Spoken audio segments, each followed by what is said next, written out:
जय हिंद दोस्तों। आप सभी दोस्तों का और ख़ास तौर से किसान भाइयों का, देश के सभी नागरिकों का मेरे यूट्यूब चैनल पर हार्दिक स्वागत है। आज मैं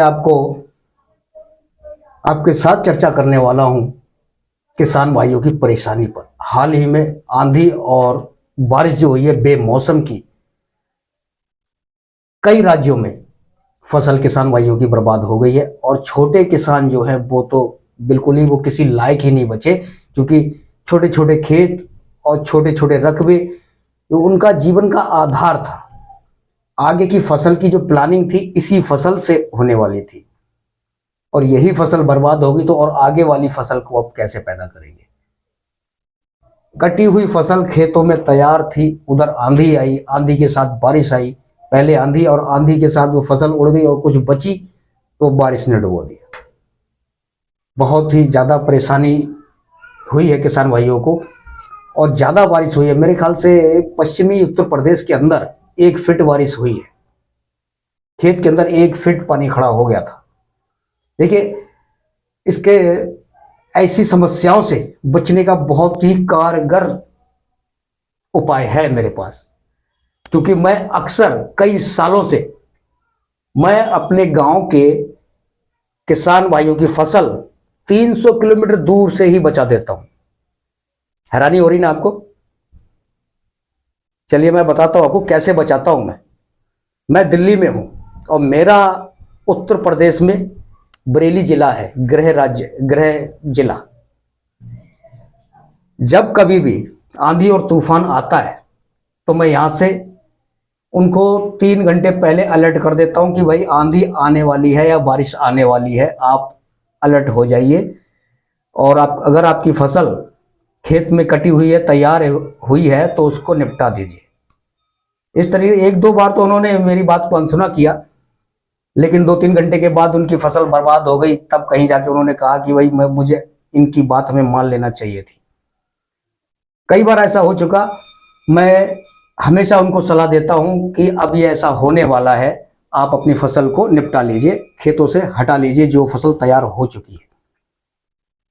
अब हंसने वाली बात नहीं है, लेकिन गांव वालों के अंदर जो दिमाग में जो मेरे बारे में जो राय बनी, वो ये सोचते थे कि शायद ये अंतर्यामी हो गया है, दूरदृष्टि ऊपर वाले ने इसको दे दी है, जो पहले पता लग जाता है कि बारिश आने वाली है या आंधी आने वाली है, और हमें फ़ोन कर देता है कि भाई अपनी फसल उठा लो।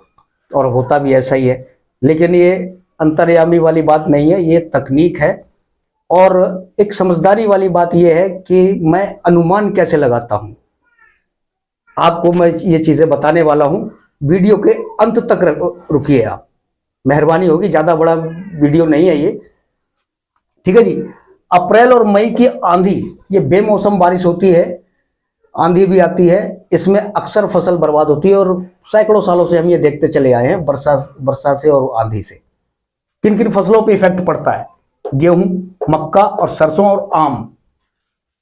आम पे तो इतना फर्क नहीं पड़ता, क्योंकि आम के जो फल है, आम पे पेड़ पे, उनका झड़ना जरूरी हो जाता है। उसके लिए तो थोड़ा फायदेमंद है आम के लिए, क्योंकि अगर सारे फल आंधी में अगर नहीं गिरते तो पेड़ ही नहीं बचेगा, पेड़ फट जाएगा, गिर जाएगा, कुछ नहीं बचेगा पेड़ में।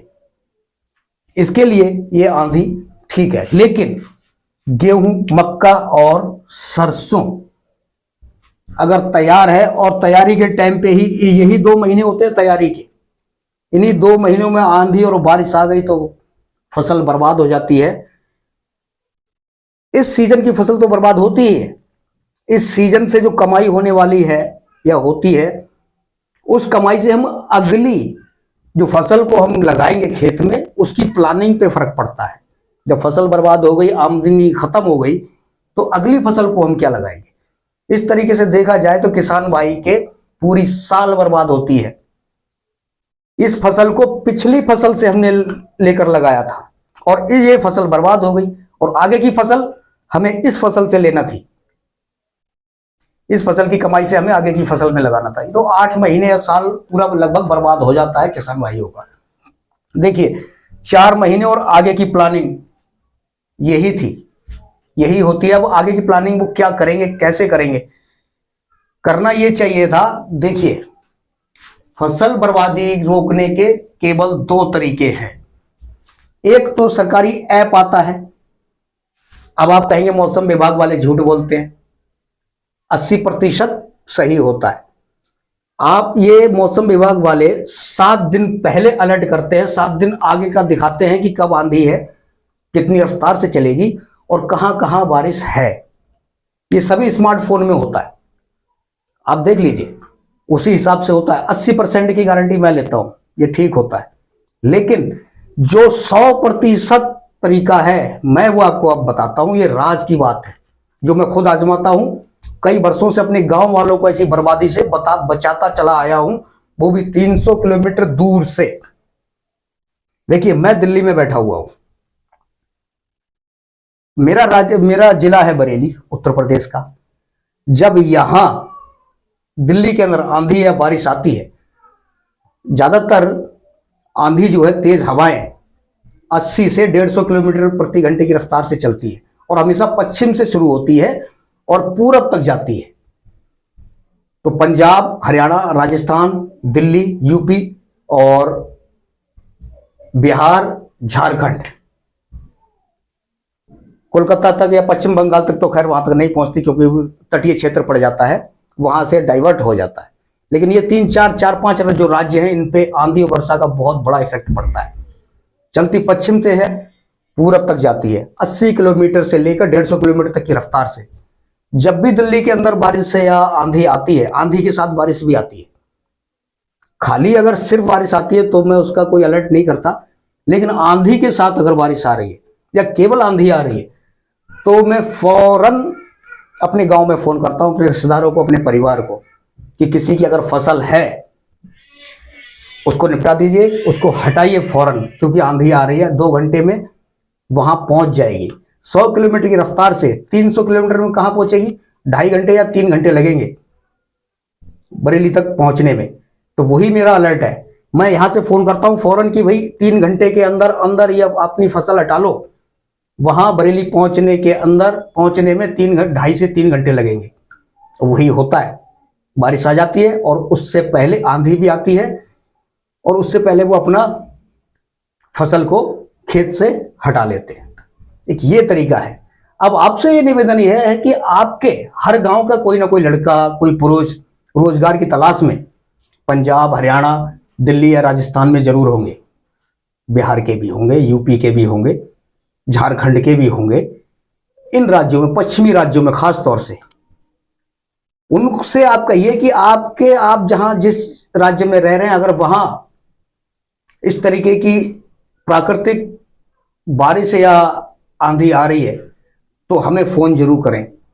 अगर 1000 किलोमीटर दूर है तो 10 घंटे लगेंगे वहां तक पहुंचने में, गांव में। तो कहना यह है कि जो जहां राज्य में है वो अपने गांव में वहां से फोन करे कि भाई यहां आंधी आ रही है और 100 किलोमीटर की घंटे की रफ्तार से अगर चल रही है तो इतना समय हमारे जिले तक पहुंचने में इतना समय लगेगा। इससे पहले ही आप अलर्ट हो जाइए, अपनी फसल को निपटा दीजिए, हटा दीजिए, अब सुरक्षित कर लीजिए जिससे कि बर्बाद होने से बचे। क्योंकि हर साल मैं यही करता हूं, अपने गांव की फसल को हमेशा ऐसे ही बचाता हूं।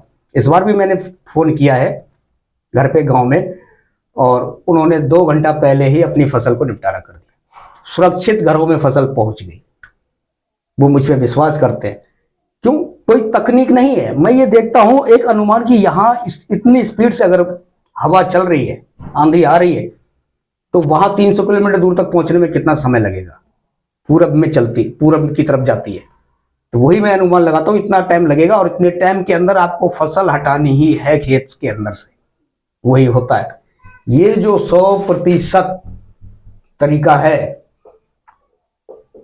कारगर है। ऐप को तो आप भूल जाइए, ऐप 80% होता है, कभी सच साबित होगा, कभी नहीं भी होगा, कभी हल्का होगा तो कभी भारी भी होगा।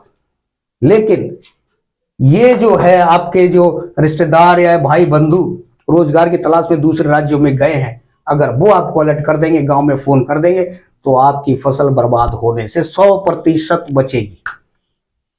आजमा के देखिए। अभी अप्रैल मई का टाइम बाकी है, आंधी भी आएगी अभी, और गेहूं की कटाई भी चल रही है। खेत से भी पूरी तरह फसल हटी नहीं है, काटी नहीं है, सभी खेतों में अभी है। ठीक है जी, कुछ के कट गए हैं, कुछ के नहीं कटे हैं, किसी की फसल अभी खेत में ही है। तो गुजारिश ये है, विनती ये है कि आपसे आप अपनी फसल को जल्द से जल्द निपटा लीजिए। ठीक है जी। अगर ये मेरा वीडियो अच्छा लगा हो, सब्सक्राइब कीजिए, लाइक कीजिए, बेल आइकन को दबाना ना भूलें। मुझे आपके सुझावों की प्रतिक्रिया रहेगी, प्रतीक्षा रहेगी, क्योंकि आपके सुझावों से ही मेरा हौसला बढ़ता है और ऐसे नए नए तरीके मैं खोज के लाता हूं जो मैं आपके सामने रख सकूं। ठीक है जी, आज के लिए इतना ही। जय हिंद।